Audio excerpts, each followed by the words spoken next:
오늘 우리들의 홀리파워 국기도회가 217주차입니다.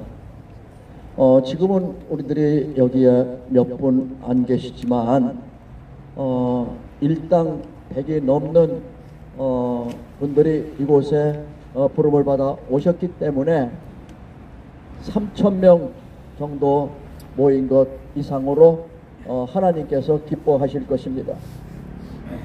초기에 우리들 기도회는 옆에 보이는 그 뉴젠 교육관에서 몇이 모여서 그때 한 10몇 명, 20명 채 안 되는 그분들이 모여서 기도회를 시작했습니다.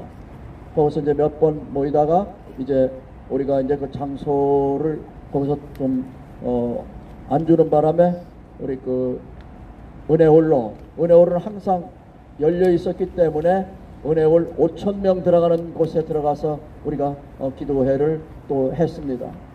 근데 그 당시에는 정필도 원로 목사님도 우리들을 마음으로 지원하고 또 그러셨기 때문에 은혜홀로 쳐 들어갔습니다.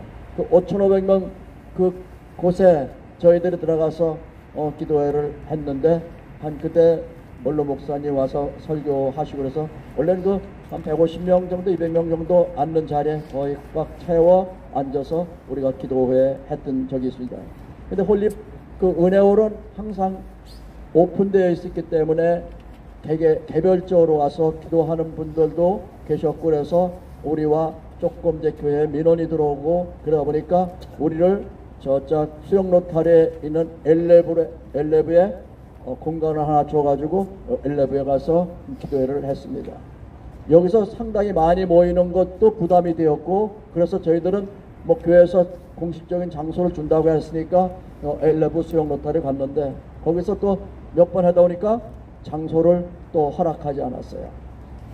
그래서 우리가 이곳에 와서 기도회를 하고 비가 오면 잘 아시는 대로 저 처마 밑에서 하고 이 아래서는 비가 안 오면 영하 6도의 날씨에도 또 30도 이상 되는 더운 날씨에도 비가 오나 눈이 오나 여기에서 우리가 기도회를 해왔습니다.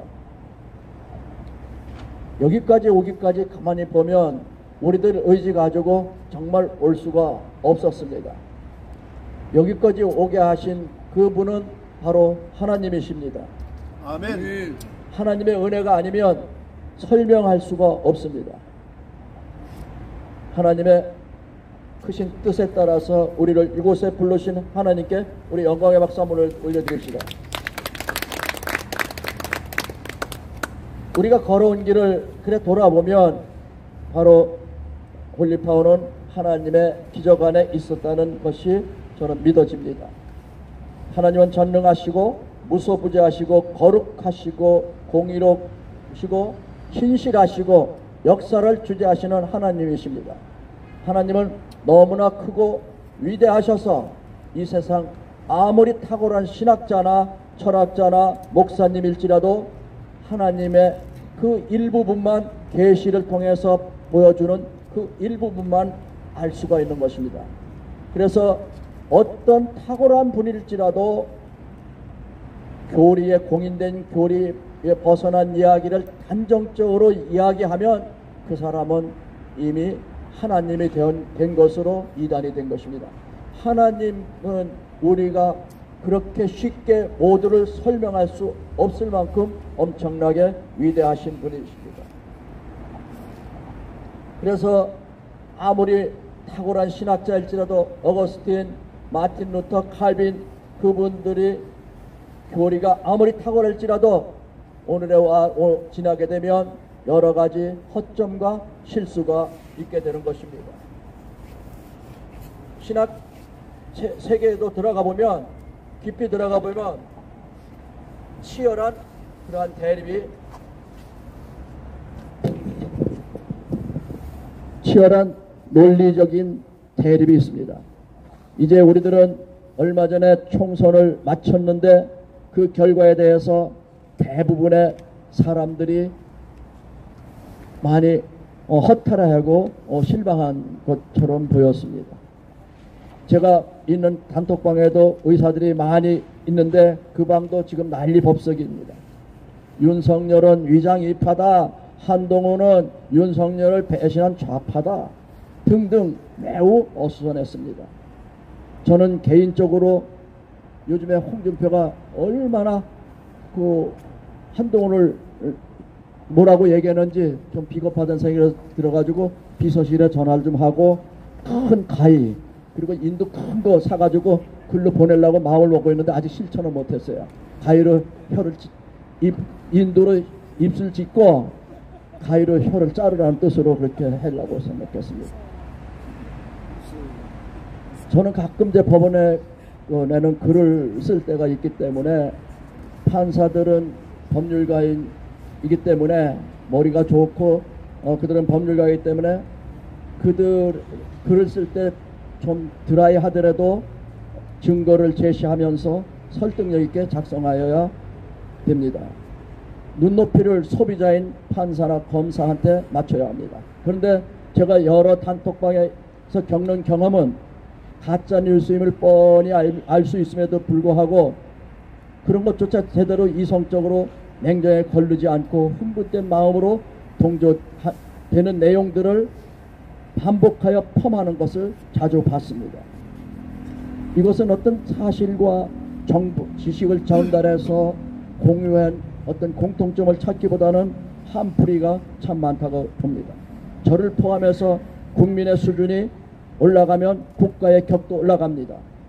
교인의 수준이 올라가면 교회의 수준도 올라갑니다. 그런데 국민의 수준과 교인들의 수준이 올라가는 것을 방해하는 세력들이 있습니다. 그것이 바로 정치 집단이고 목사님들입니다. 교인들이나 국민들을 조정 통제하려면 그 집단이 어리숙하고 또 바보스러워야만 하기 때문에 그렇게 국민들이 똑똑하는 것, 교인들이 똑똑해서 하나님이 주신 기본적 재능과 탤런트를 발휘하는 것을 가로막습니다. 참 나쁜 사람들입니다. 우리들은 하나님의 자녀이면서 또한 국민입니다. 교회를 교회되게 나라를 나라되게라는 그러한 하나님께서 우리들을 모으시며 주신 사명을 믿고 고백해 왔습니다. 우리들은 하나님께서 우리들로부터 이 사명과 비전을 거두어 가시지 않는다면 우리들은 순종하여야 할 것입니다. 하나님께서 주신 사명이라면 이를 이루시기 위해 우리들을 위로해 주시고 또한 힘주실 것을 믿고 나가야 됩니다. 여기까지 217자까지 오면서 여러 가지 일도 참 많았습니다. 어려울 때마다 피할 길을 주셨고 하늘의 공급함을 경험하면서 선한 길로 인도하게 하셨습니다. 그런데 하나님께서 제게 몇 가지 사인을 주셨습니다. 첫째는 제 개인에게 주신 사안입니다. 내 머리 넘어서지 마라. 잔머리 쓰지 마라. 그거 하나였었고요. 또 기도로 하나님과 좀 더 가까이 와서 하나님 음성을 듣고 또 하나님의 공급함을 받으라는 거 하고 또 당면한 문제에 집중하고 투자하라는 거 그리고 기도 동지들이 많이 지금 재충전이 필요하다. 그러한 것도 받았습니다. 그리고 사역의 확대와 지속 가능한 대책을 수립하라는 것이었습니다. 이러한 사인을 받은 후에 지난번 우리들이 모여서 이야기들을 했습니다.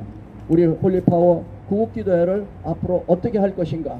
그래서 여러 가지 이야기들이 나왔었는데 한 달에 2번 격주차로 하는 걸로다가 결정이 났습니다. 그래서 다음 달부터는 5월 첫째 주 그리고 셋째 주 목요일로 하는 것으로 그렇게 했습니다. 근데 우리가 기도회를 이렇게 격주마다 개최하는 이유를 다시 분명하게 말씀드리겠습니다.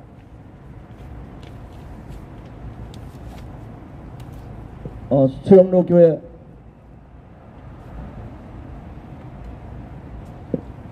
수영로 교회 개혁과 관련된 장로 선거 관련